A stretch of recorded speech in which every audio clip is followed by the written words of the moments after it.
Well, I have said it and I maintain, Charles, there's no democracy in Nigeria today.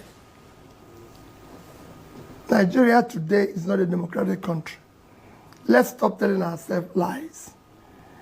If you look at all the tenets, look at all the yardstick of measuring democracy, it doesn't exist here. Simple definition, democracy is government of the people, by the people, for the people. Today, the government we have is not of the people. It's not by the people because the people didn't vote. It wasn't their votes. I'm not just talking about presidency. Across the line, look at what happened in Edo. Can you call that democracy? It is not vote of the people. And it's not for the people. I've just told you that I went to an IDP camp where we have thousands of people, no primary health care.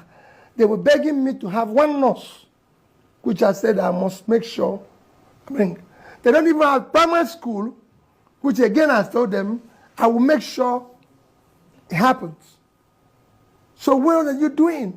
For a country that just spent 21 billion naira to renovate a house for the vice president, which is not, hasn't packed in, is not living there. And you cannot even have a primary school for kids who are going to be leaders of Nigeria tomorrow. For people who pass through the same process, tonight deny these kids this opportunity today. So it is not a democratic country. So it's not for the people. You can't have a democracy without a functional and effective legislature, which you know we don't have today.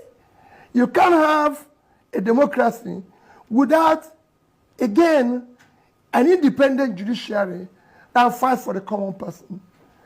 I can go on and on. In a democracy, it is clear. There's guidelines.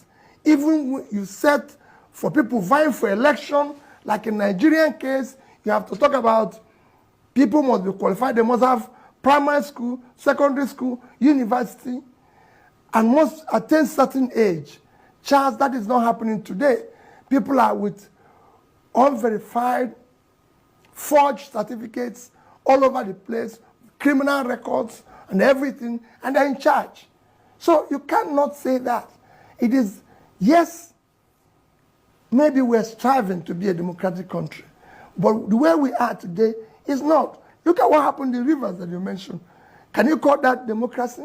I'm going to come to Rivers State Yes. in a minute, because it would obviously require some analysis and certainly your assessment of what is going on there. But they would argue, the president's aides, that Nigeria may be a faltering democracy, but nevertheless it is a democracy. And one of the hallmarks for assessing that democracy is freedom of speech, and the fact that you can sit here and criticize the government and be quite, forceful in your criticism, forthright, that is a manifestation of at least a measure of democracy. Charles, I can tell you that even me is being harassed every day.